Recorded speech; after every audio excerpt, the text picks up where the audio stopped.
What's up, guys? Big Rob here, coming to you from my home office. I wanted to shoot this video today because of a subject that's near and dear to my heart. Last night, turned on Monday Night Football. I was trying to catch most of the game. I had a busy day and stumbled upon the fact that an NFL player had suffered an injury that was critical and life-threatening.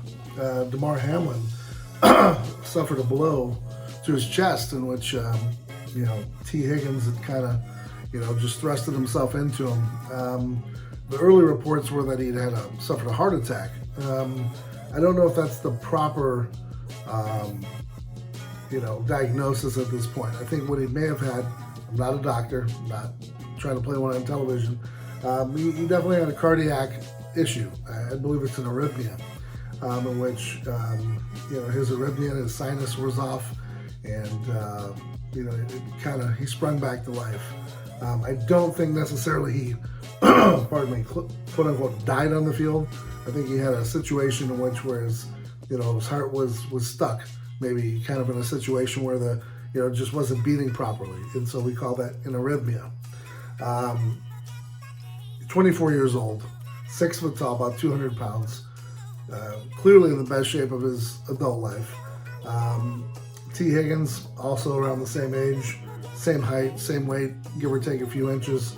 Didn't seem like it was that massive of a blow. Hamlin stands up. Not sure if he loses consciousness, but he definitely, fell back.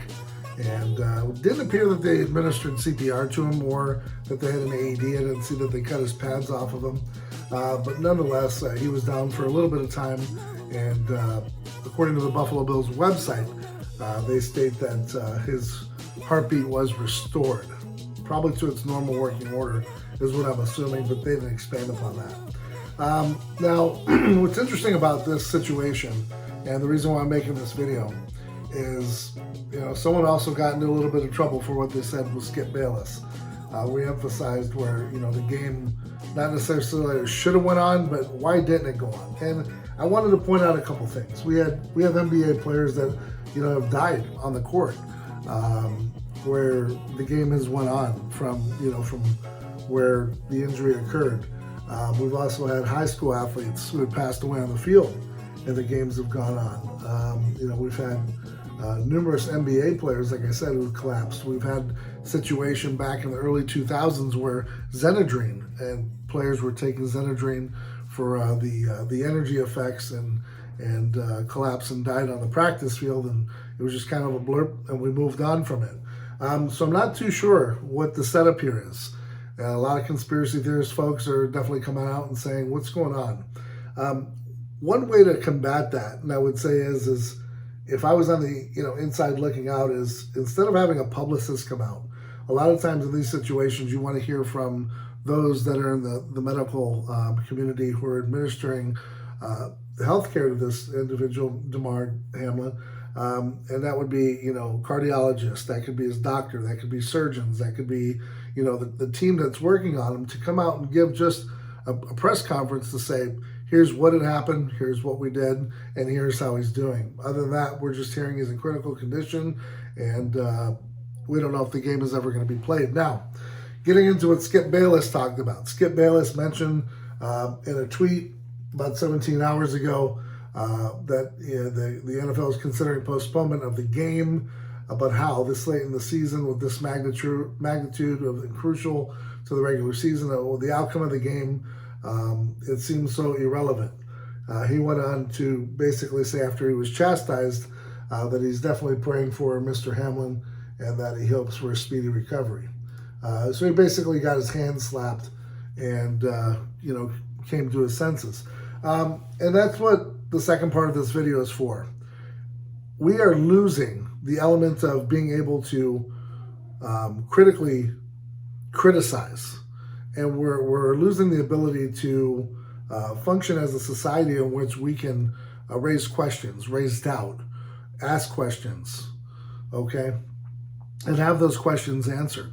So a lot of times what we're getting into nowadays is the situation in which, like here, you can't criticize it. You can't even mention it. You can't ask the question, how come this game didn't get to get played on? How come he was just wasn't carted off the field. He was apparently breathing. He had a heart rate. Blood pressure must have been okay, and he was taken to a local hospital where they're going to perform more tests and take care of him. I see it pretty much just like a spinal cord injury. We see Dennis Bird, we see other athletes, Mike Utley from the Detroit Lions who lost consciousness, and I believe they'd contemplated doing CPR on him. And so these players have been down for a long time. Joe Namath, if you remember, if you don't, YouTube it. Lawrence Taylor jumps on his back, compound fracture through the skin, bleeding everywhere. The game went on. I wonder as a society if we've just gotten really too soft, or are we doing the right thing by taking the time off, saying that the game really doesn't matter, and let's just go ahead and give a win to both sides and hope for a speedy recovery for Mr. Hamlin. I don't know at this point. A lot of questions are being asked. Did he take the vaccine? Could have this be a part of this situation? I will tell you guys just my kind of 2 cents on the whole situation. If you're one of those folks that have taken the vaccine against COVID, and I don't want to push this because I don't want my video taken down, but you definitely need to reach out to your healthcare provider, and you need to understand that your blood could coagulate. What does that mean? That means that your blood's going to get thicker, so you need to be on some sort of thinner, or you need to stay hydrated. I know a lot of people, even right here in Arizona, don't drink enough water, severely dehydrated, and a lot of those things, compound issues and make things worse. So, like I will say, if you've taken the steps necessary to combat certain illnesses, they might put you in a position where, what do they say? Gosh, I just lost my train of thought. Basically, the side effects are that your heart gets weakened and diminished. Here's a 24-year-old football player who's in the prime of his life, shouldn't have this issue where he's collapsing on a field. He might have an underlying health condition, which may have triggered it. Maybe that just that right amount of impact that jarred something loose or changed up the rhythm of his heart. But I still don't quite understand why we had acted as if he passed away on the field and then couldn't go on with the game. Just a question, because I do know after 30 years of being around the game, having played it, having coached it, and been a fan myself for many years, I've never seen anything like it. And I've seen ruptured spleens. I've put people out of games. I've seen where people have lost consciousness from getting hit really hard, getting speared. I've been speared, where I've lost sensation in all of my body, got up, walked off the field. So I guess the question we beg the question, what's really going on? And why are we not getting able, getting the information that will enable us to make a more sound decision as to our opinion as to what's going on? So questions need to be answered, and when these questions aren't answered, people tend to come up with their own theories. And so there you have it. This is where we're at. A speedy recovery. We hope the best for this individual, and but we understand that when we sign that dotted line and we sign a contract and we put the pads on and we lace up and we put the helmet on, we do know that we go out there, having played the sport and been paid for it to play and coach it, that there's an inherent risk that you could lose your life. You could be paralyzed. You could suffer major injuries. It's a part of the game. So I just wonder, are we at a point where maybe it's not a gladiator sport? Maybe we should go to two-hand touch.